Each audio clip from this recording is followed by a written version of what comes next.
Looking for excitement? Chumba Casino is here. Play anytime, play anywhere. Play on the train, play at the store, play at home, play when you're bored. Play today for your chance to win and get daily bonuses when you log in. So what are you waiting for? Don't delay. Chumba Casino is free to play. Experience social gameplay like never before. Go to Chumba Casino right now to play hundreds of games, including online slots, bingo, Slingo, and more. Live the Chumba life at ChumbaCasino.com. VGW Group. No purchase necessary. Void where prohibited by law. See terms and conditions. 18+.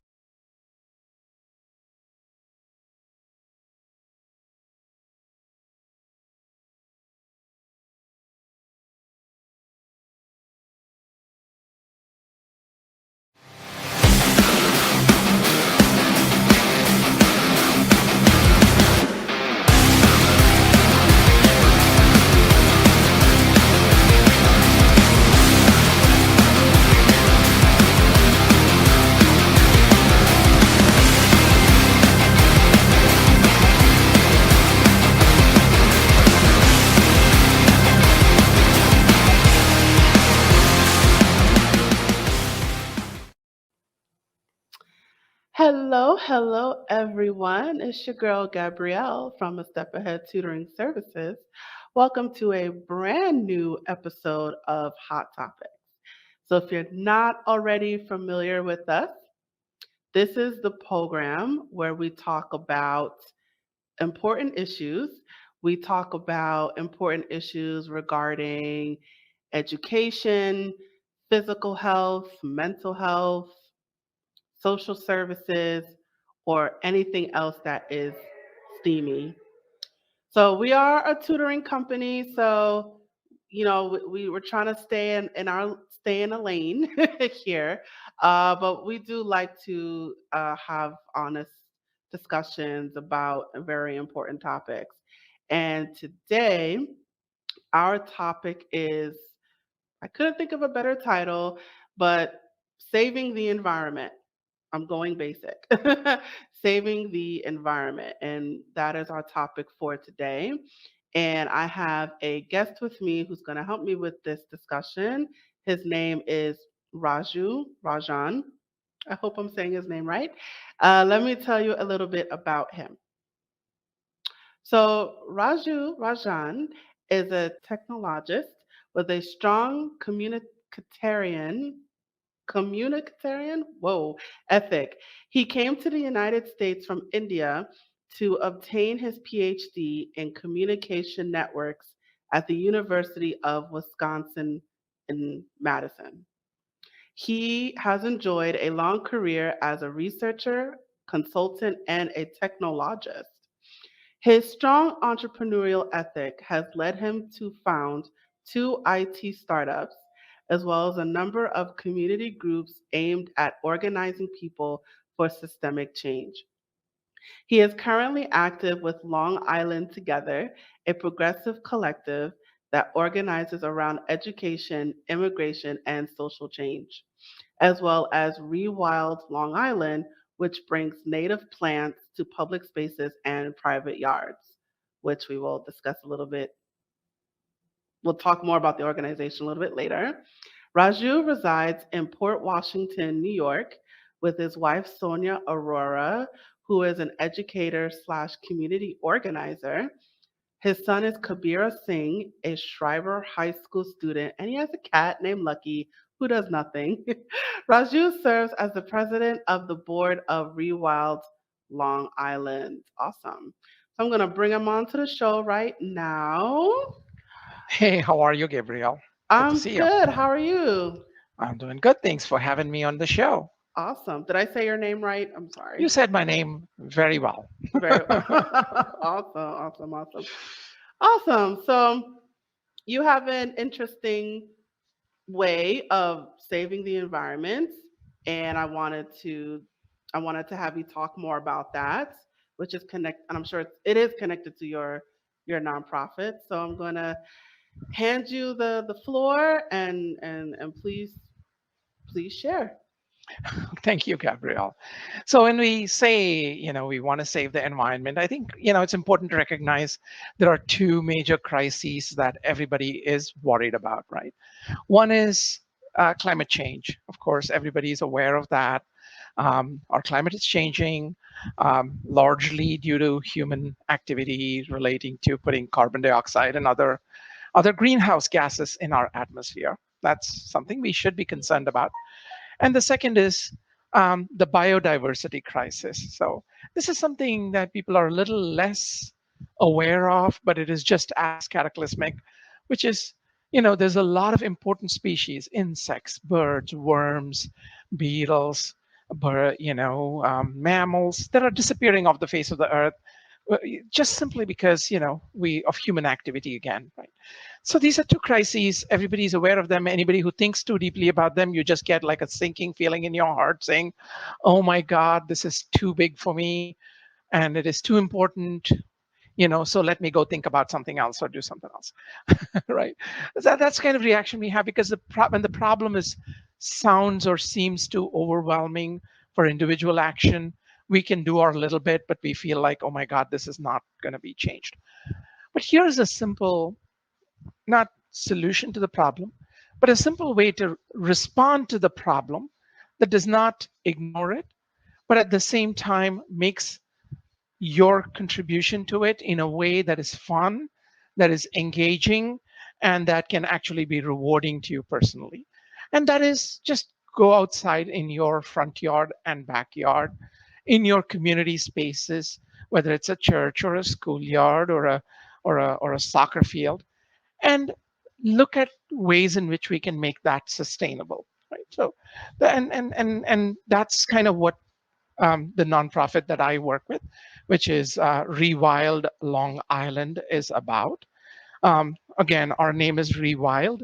Rewilding is it's a global movement at this point, and yet it's a very local movement in the sense that it's about addressing problems in a way that ecologically makes sense in every location. So when we say ReWild Long Island, we are going to be very concerned about, for example, the plants and the animals and the species of bees and insects and pollinators that are native to Long Island, and talk about how can we bring those back and how can we address the biodiversity crisis while at the same time addressing the climate crisis. I hope that makes sense, Gabrielle. I mean, Yes, yes, absolutely. So, can you talk more about what's happening to the plants, what's happening to the bees and the animals specifically? Sure. Yeah. So, this is a very common experience that many of us have had, right? When I was a kid, I grew up in India. When we used to drive, either to vacations or go and visit relatives or whatever, we used to take a car or a bus and drive, 100 miles, 200 miles. You would always have to stop 3 times and wipe the windshield, because the windshield would get full of bugs, especially in the rainy season. It'd be full of bugs. This last year, I went to India and I drove almost like 250 miles in a car to get to where my parents are. And there was not a single bug on the car, even though I was driving right after the rains. And that was horrifying to me, right? I mean, and this is an experience we've all had. And so you wonder what happens. Where are those millions and millions of, when you total them up, it's possibly billions or tens of billions or hundreds of billions of missing bugs throughout the world. Now, what happened to them, right? Why did they disappear? And why is that horrifying, right?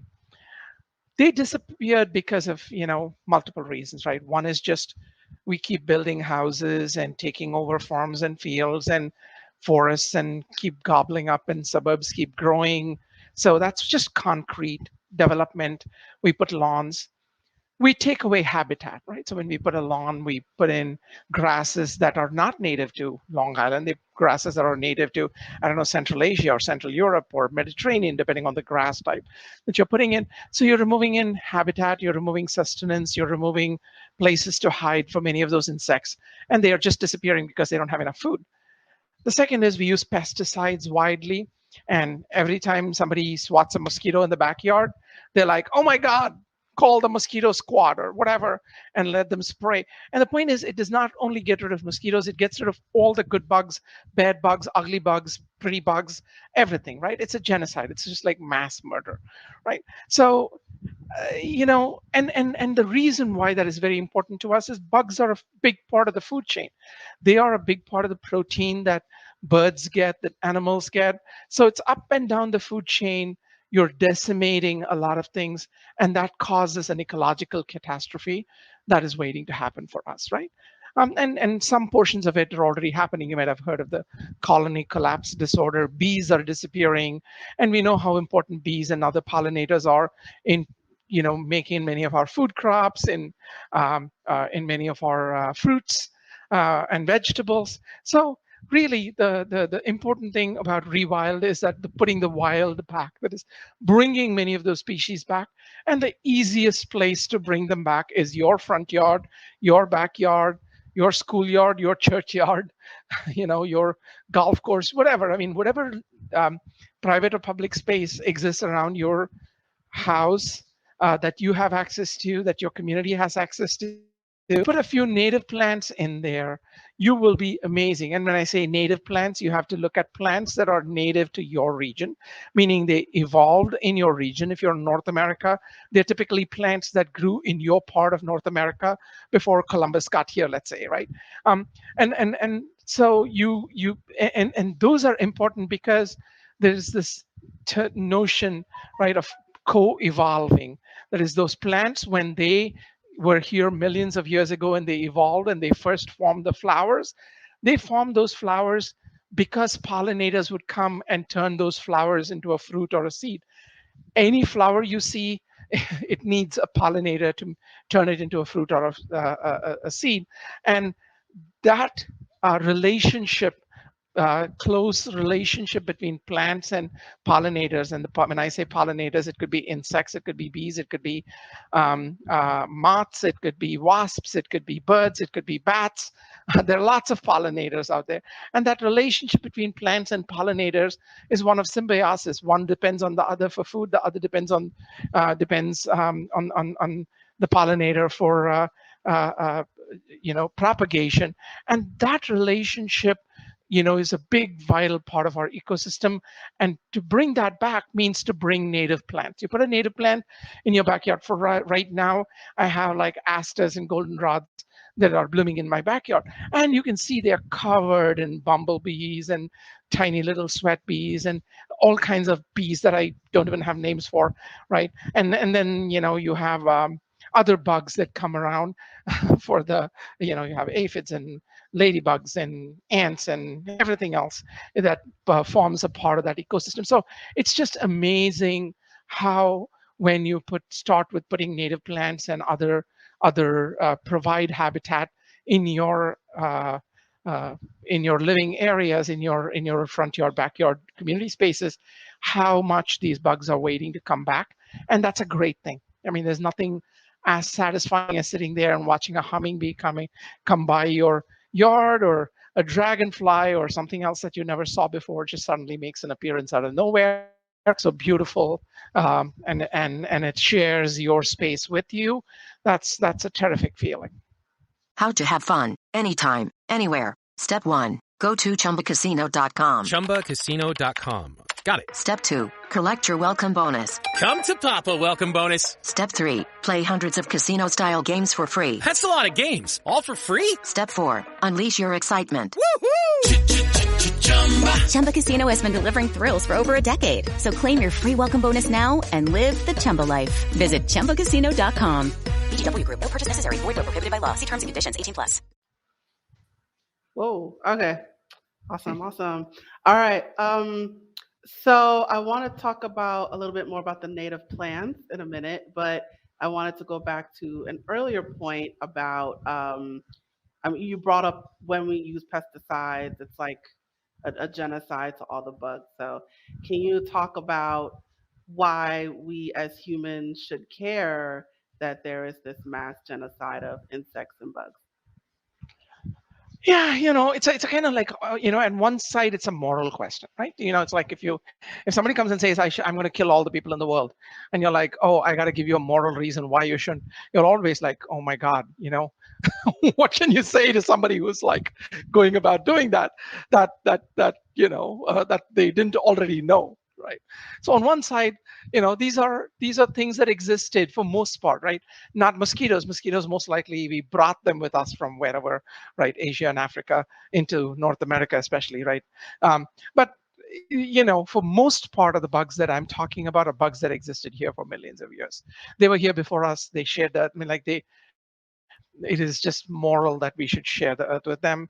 The other is, of course, they form such an important part of our food system and of our ecosystem that everything from um, uh, getting rid of our trash to making food for us to making medicines to so much wealth of genetic information that they have, right? There are human uses, there are human purposes, and then there are moral purposes, and I think both are important.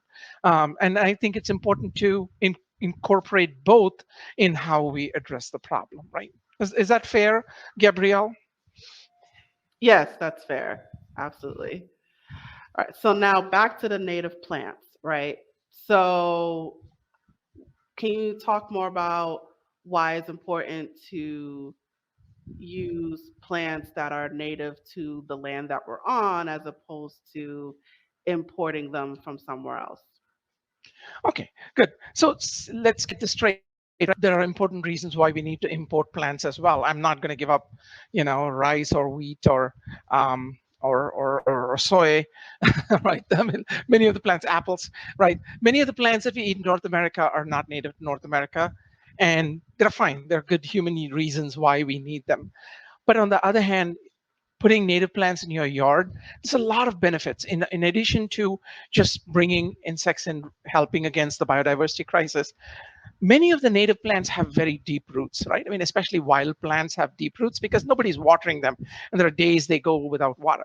So given that they have deep roots, they sequester carbon from the atmosphere into the ground. So there's like definitely some carbon sequestration happening, whereas your lawn grass pretty much has roots about that deep, right? Especially if you're watering in a shallow way.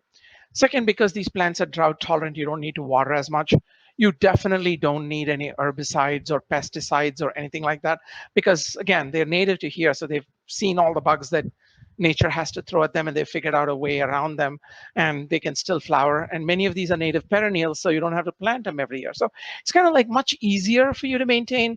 I mean, I have a lawn, or at least a piece of portion of my ground that is still lawn, and there is a portion of my ground that has native plants, and the amount of work that I need to do in terms of the native plant area compared to, say, the roses and the dahlias and the petunias, it's much very because I need to cut them down twice a year. No, yeah, I don't need to really put any pesticide. I don't need to put down any fertilizer. I may water them a few times a year when it gets really, really hot. And even if I don't, they'll survive, I think. It's just that they're prettier and I'll get prettier flowers if I water them, right? So the maintenance, it's not zero by any means, but definitely the maintenance is lower, the cost is lower, the environmental benefit is much higher, both in terms of climate change and protection, as well as biodiversity, bringing back biodiversity. So what's not to love about it? As long as you select the right plants that are pretty and work well for your space, you know, it's really a win-win for you to learn about them. So how would we know which plants are native to um well, I guess native in terms of by state, by country. Can you I don't know if you Yeah, sure. can. Absolutely. It's really by ecosystem, right? I mean, because it's not like plants came with a zip code, right? But they're ecotypes. So if you live in a coastal northeast ecotype, or if you live in a desert ecotype, or if you live in a swamp, these are all ecosystems that existed. And one very good way of doing it is, again, the internet. There is a site, say, for example, wildflower.org, or there's a Audubon plant, native plant database, or there's Doug Tallamy, who's really amazing a speaker and researcher in this area. He has a website. I will say, Gabrielle, I'll send you all those links. We can put those links in the show notes or somehow share them. That would be awesome. But just if you want to type it in right now, I think a good place to go is to go to wildflower.org, and they have a native plant database. You can click on it. You can actually put your state or even your zip code in there, I think, and find a list of different types, right? I mean, say when I say native plants, it's not like it's going to be like one plant yay tall or whatever. It's, you want trees, you have trees, you have shrubs, you have grass, you have ground cover, you have vines, you have ferns, you have, so there's so many different types. And depending on what you're trying to do with a specific space, if you want to create a pollinator garden, you may want certain kinds of flowers, flowering plants. If you want, a butterfly, if you want milkweed to attract butterflies, you're going to get a different kind of a garden, different kind of plants. If you want fruits, edible fruits that you can eat, in my region, it's blueberries, and I can get native raspberries and pawpaws, right? Then it's a different set of plants. Or if you just want to cover or screen out those nosy neighbors and you don't want to see them, then it's a different set of shrubbery you can use, right? And you can mix these uses. So it's really, it's a wide new world of plants that some of them you may be familiar with, right? Echinacea, for example, many people in my area are familiar with echinacea, which is native, or black-eyed Susans, which are native, but they may not be familiar with many other plants. And I was not when I started doing this, and I'm still learning a lot, right? I mean, so it's really fun, especially now with internet and mobile phones. The way to acquire, the way to learn. Previously, like 20 years back or 30 years back, you might have had to go to the library, go through big books and say, which plant is this? Oh my God, I can't tell if it is this one or that one. Now everything is so easy. There are apps like iNaturalist that you just can point your camera at a plant and say, what kind of a plant is this? Oh no, where does this come from? Within seconds you have that information. So there has never been a more fun time to learn about plants, or an easier time to learn about plants, I would say, right? And I'm not a person, when I was a kid, I used to hate like looking at those plant books for biology and saying, I can't make out if this is a seed or a flower. It is Ryan Seacrest here. There was a recent social media trend which consisted of flying on a plane with no music, no movies, no entertainment. But a better trend would be going to ChumbaCasino.com. It's like having a mini social casino in your pocket. Chumba Casino has over 100 online casino-style games, all absolutely free. It's the most fun you can have online and on a plane. So grab your free welcome bonus now at ChumbaCasino.com. Sponsored by Chumba Casino. No purchase necessary. VGW Group. Void where prohibited by law. 18 plus. Terms and conditions apply. Awesome. All right, I'll put up that link real quick. Can you tell me the address? Wildflower.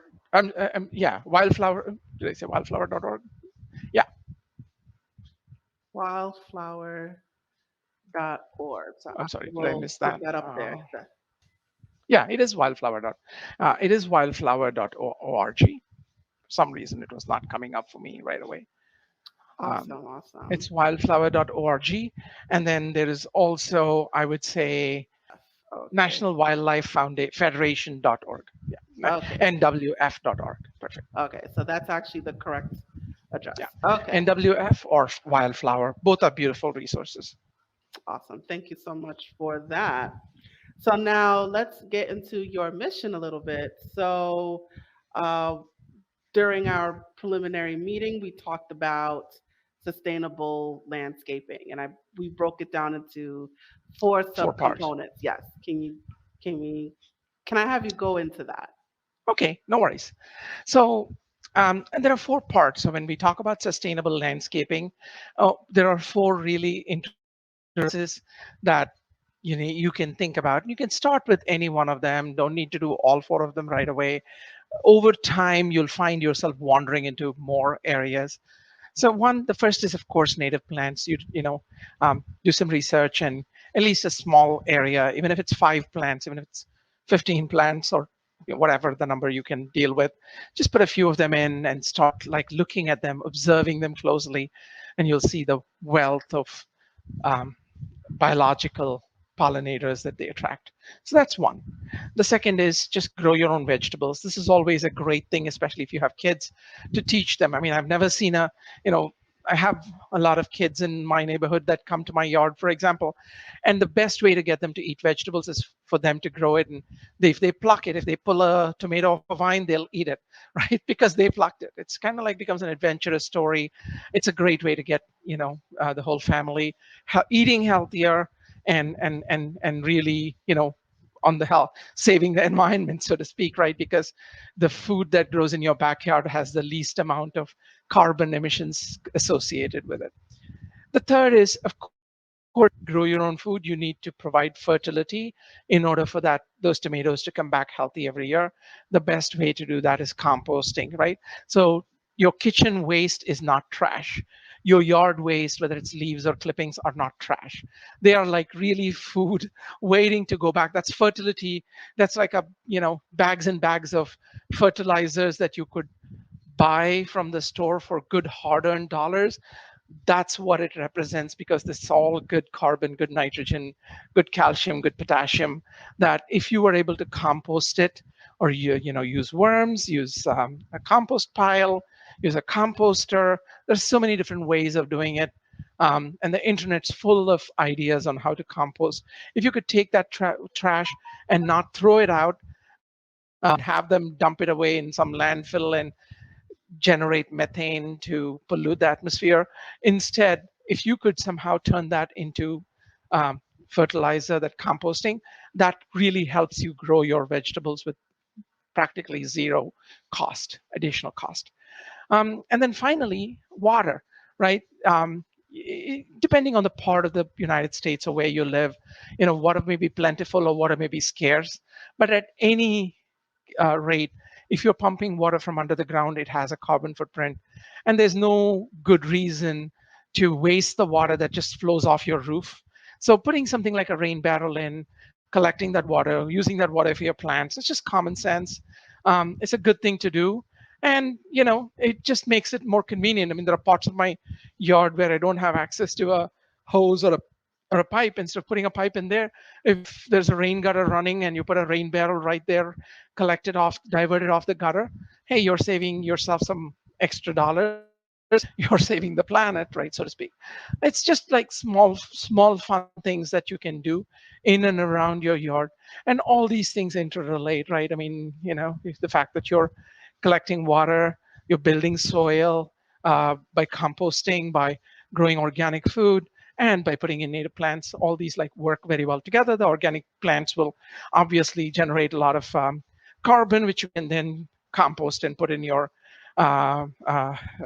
organic vegetable patch.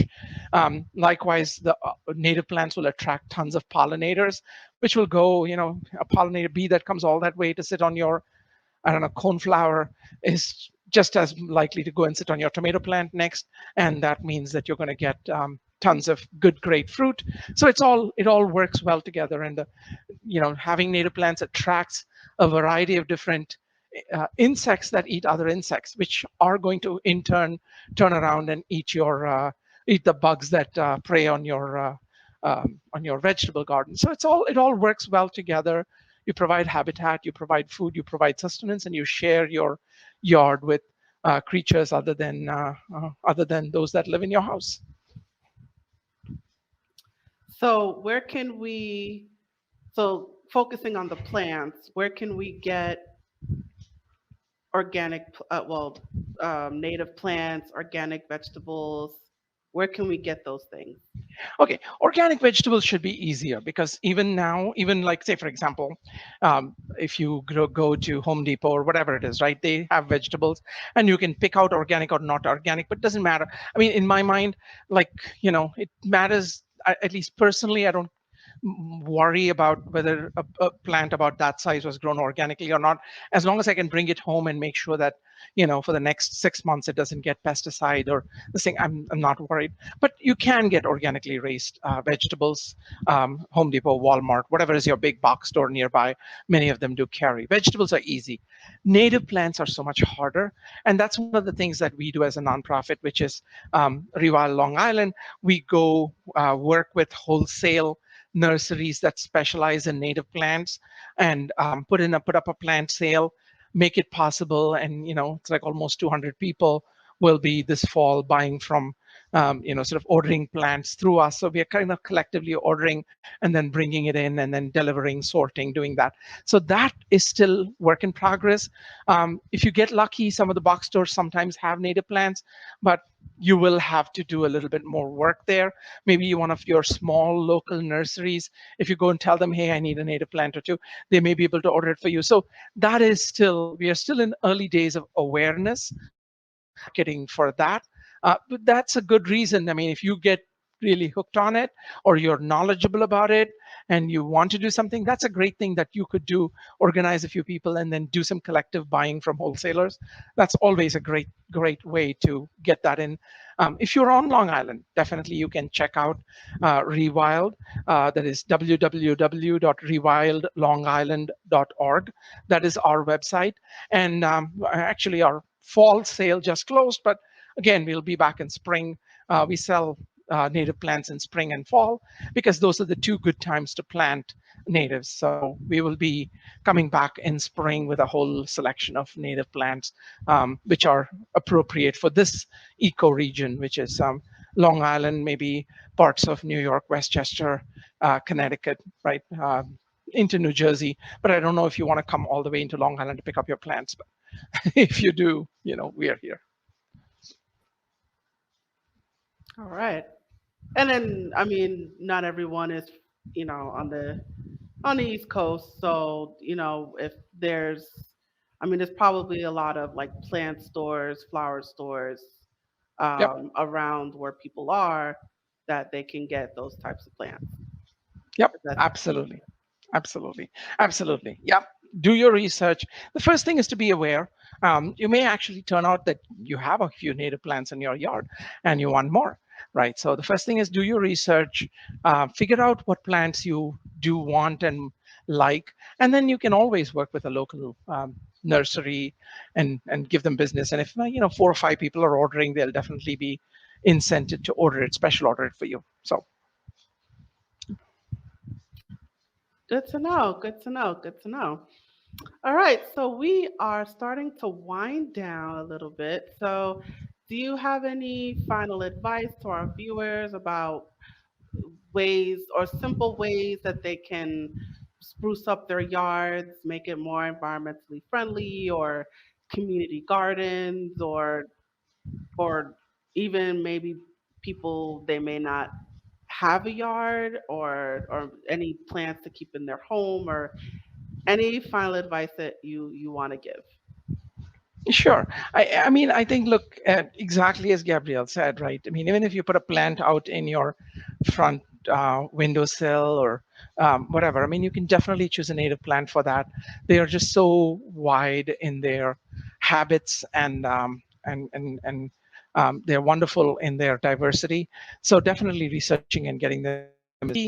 I think the most important thing to do is to get started, right? I mean, always any of these journeys. I mean, like I've been gardening for a number of years. I've been gardening with native plants for the last few years, and it's a learning experience. I mean, it never gets old, and every year, every season is, anybody that's a gardener knows every season is different, and you're always learning something and trying something and forgetting things and then remembering them again and putting them back. So it's a journey. It's a great journey to embark on, and the most what for me the most pleasant thing about it is that it gets away from the toxicity of our social media and our public life, and whether it is like politics or media or what somebody said on Twitter. It just gets very ugly and painful. This is a good way to unplug, be in your space, be in your zone, put your hands in the ground, feel the soil, touch the plants, look at a bee, just cut out from all that. It is really good. It's a really great way to disengage and recharge from everything else, right? So do get started, and I hope that you get passionate about and enjoy it. Thank you so much, Raju. That was amazing, and I hope you guys were paying attention. So let me just put up my little banner here. All right. Thank you. So, you guys, you can learn, sorry, this is a fly. You can learn more about ReWild Long Island at www.rewildlongisland.org. So the web address is scrolling right below. And they are only on Facebook. That's their only social media account right now, so you can check them out on Facebook. Of course, all this information will be provided to you in the description. And if you like to get more information about ways you can spruce up your lawns or your greenery, you could send them, you can email them, which I put on the screen as well, I forgot. Perfect. Raju at rewildlongisland.org.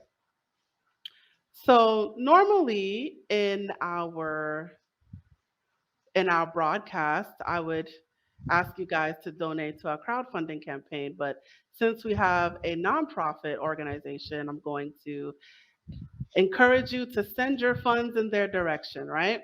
So I'm just gonna, Always. yes, I'm gonna talk about that a little bit.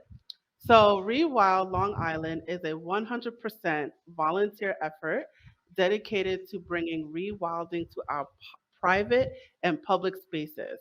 So, your donations will primarily go towards putting native plants in public spaces, getting the word out, and advocacy.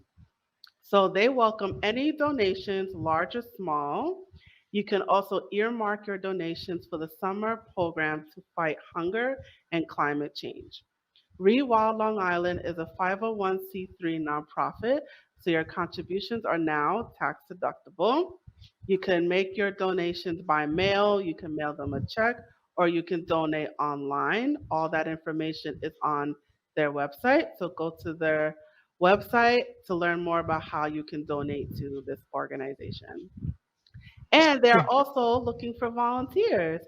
So, an annual membership to ReWild Long Island is a great way to help a fledgling organization. Your contribution of $50 per annum makes you eligible for discounts and services and during our plant sales, their plant sales. Whoops. You also get a special member shopping window where your orders are prioritized should nurseries run out of stock. They are an all volunteer organization, so 100% of your money goes towards happy butterflies. That's a very important point to reiterate. You can also become a member by contributing your volunteer time and energy. If you volunteer over 6 hours this year, you can get a free membership for the following year. So, of course, for more information on how to volunteer, please visit them online www.rewildlongisland.org. So, definitely please support the organization, donate your time, donate your money. You can go to the website to get more information. Thanks, Gabrielle. That's wonderful. You did a great job of putting all that information out in such a nice way. Thank you. I try. I try. All right, I'm going to put you backstage, and it is just you and me, guys. So I'm going to put up my information below. And that concludes our episode for today. Thank you so much for joining us. Please check out our YouTube channel for more videos and clips. And don't forget to like, share, and subscribe. And don't forget to, sorry, there's a fly. And don't forget to leave a comment below about your thoughts about this episode today. And you can also find us, A Step Ahead Tutoring Services. We are on Facebook, Instagram, Twitter, Eventbrite, and WhatsApp. So all of our contact information is scrolling below. And if you would like to learn more information about our company in particular, if you want to learn more about our services, our workshops, or you just want to learn more about me, Gabrielle, you can come to our website at www.astepaheadtutoringservices.com. And that is it for our episode. Please tune in next time for the next episode. I look forward to seeing you. Thank you for coming. Signing off. Bye.